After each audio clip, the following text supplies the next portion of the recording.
Namaste, everyone, and thank you once again for joining me for another episode of Your Pleasure Incorporated into Daily Living. I'm your host, Ellen Nicholas Rathbone, sensuality consultant, life coach, sex educator, and personal trainer.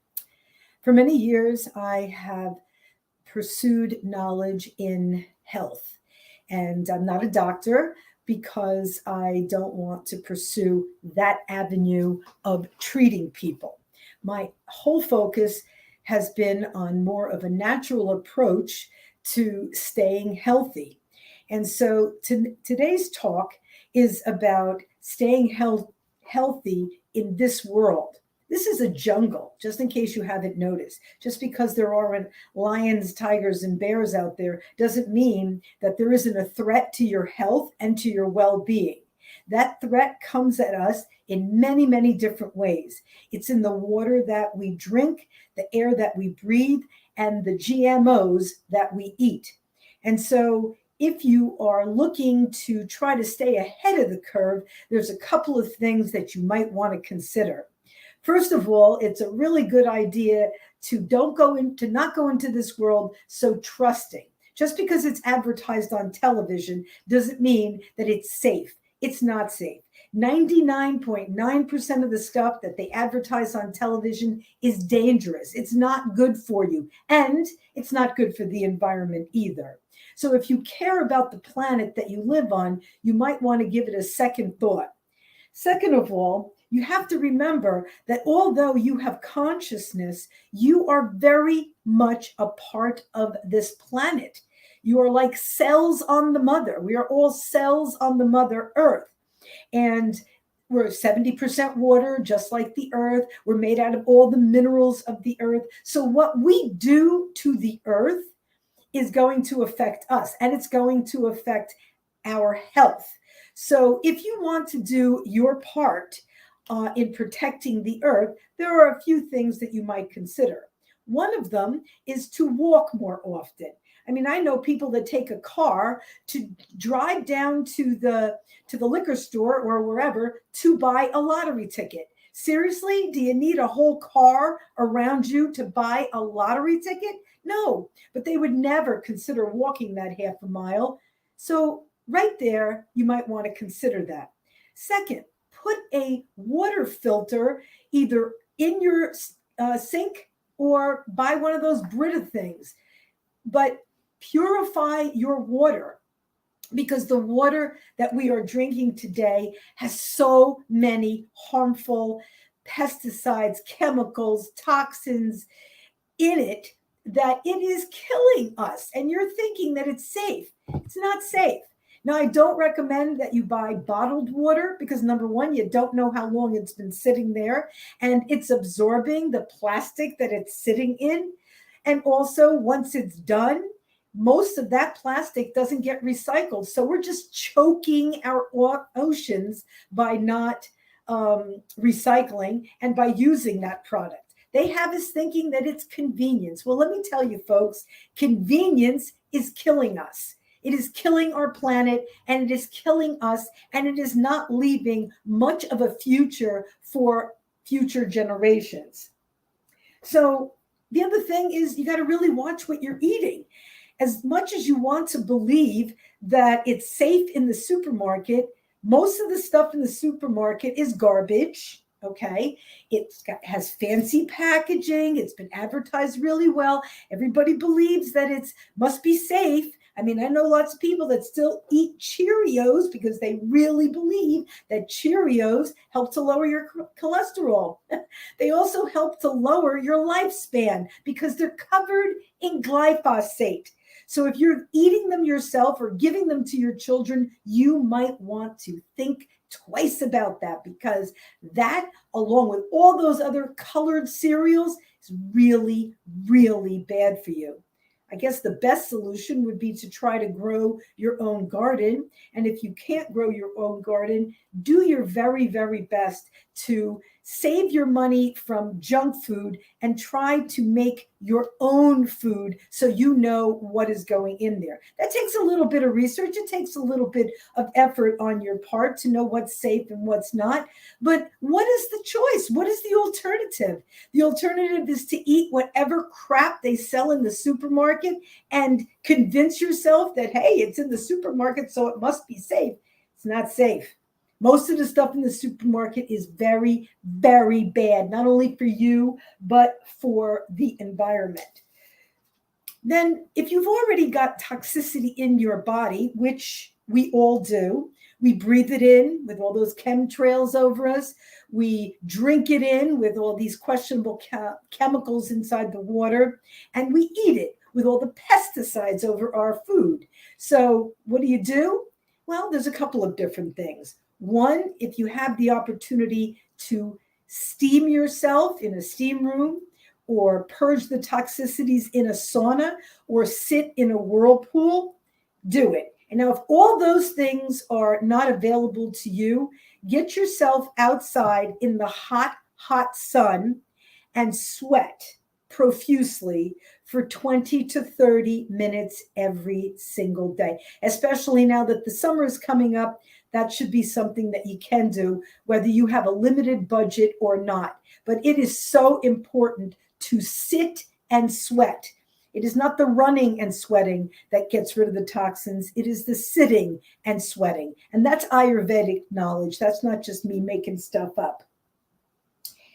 If you have a toxic liver, and believe me, people's livers are working overtime these days because everything has to get cleaned through the liver as it gets distributed through your body. So if you do have a toxic liver, you might want to consider the supplement milk thistle. It really does help to straighten up your liver and to give you a better and cleaner liver so that you can live a healthier life. Another thing is to exercise. I know that sounds kind of like redundant. I'm always talking about exercise, but I got to tell you, exercise actually strengthens your immune system so that your body can handle all of the toxicity, the chemical assault that is coming at us every single day through the pollution that we breathe in and drink and eat.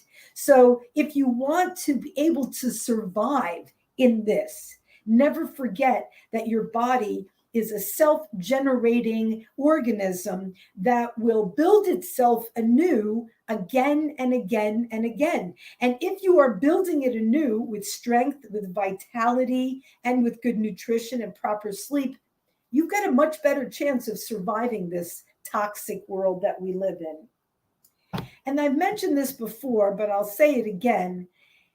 Our body has a positive electric charge and the earth has a negative electric charge. If you could get yourself outside at least 20 minutes a day and put your bare feet on the ground, you will exchange electrons with the earth and help to balance out your body, reducing inflammation and all of the problems that come with inflammation.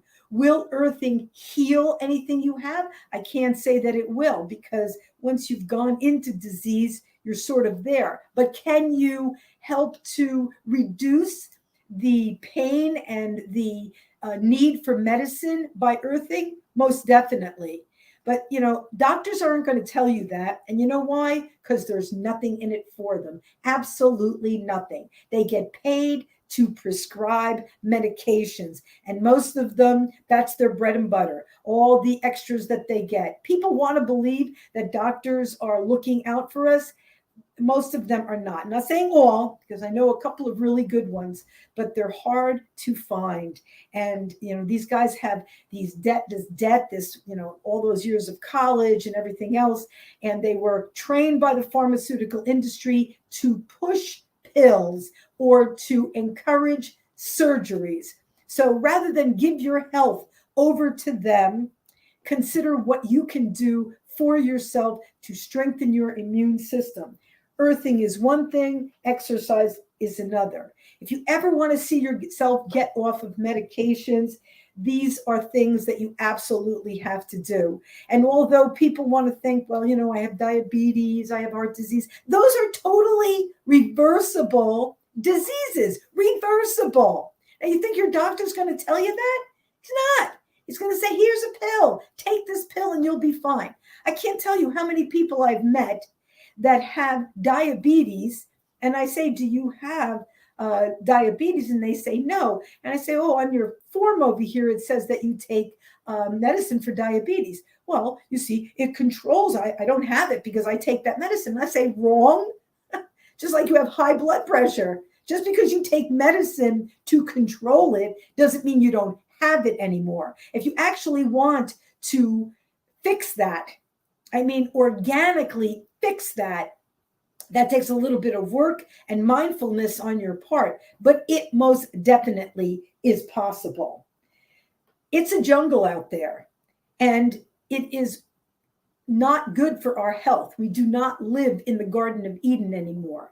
The earth is getting dirtier and dirtier. And if you live in an urban area, or even if you live in a suburban area, chemtrails right over the top of our skies all the time, questionable ingredients in processed foods, all these things have an impact on whether or not you are going to be able to stay healthy for a lifetime. It's a really good idea to think about what you're eating, think about what you're drinking, do your part to help keep the earth clean by recycling and by walking more and by just looking out for what you're doing, how you're contributing to our earth. And if you can help the earth, you are also helping yourself. Anyway, I had to get that off my chest. I'm really glad that you joined me for this night's episode of Your Pleasure Incorporated. It truly is a pleasure to be healthy, not to be on any medications, not to rely on doctors or hospitals or pharmaceuticals to get through the day and to enjoy life. So if you would like to join that club of healthy individuals, of which I am a very proud member, consider the good things that I have suggested here today. Thank you so much for joining me. Hope to see you again next week for another episode of Your Pleasure Incorporated into Daily Living. If you enjoyed this talk, please share it with your friends and like and subscribe to my station because I have something good to tell you every single week. Love you all. Namaste, folks. Take good care of yourselves. Exercise, do your Kegels, drink lots of water, get lots of sleep, and don't contribute to the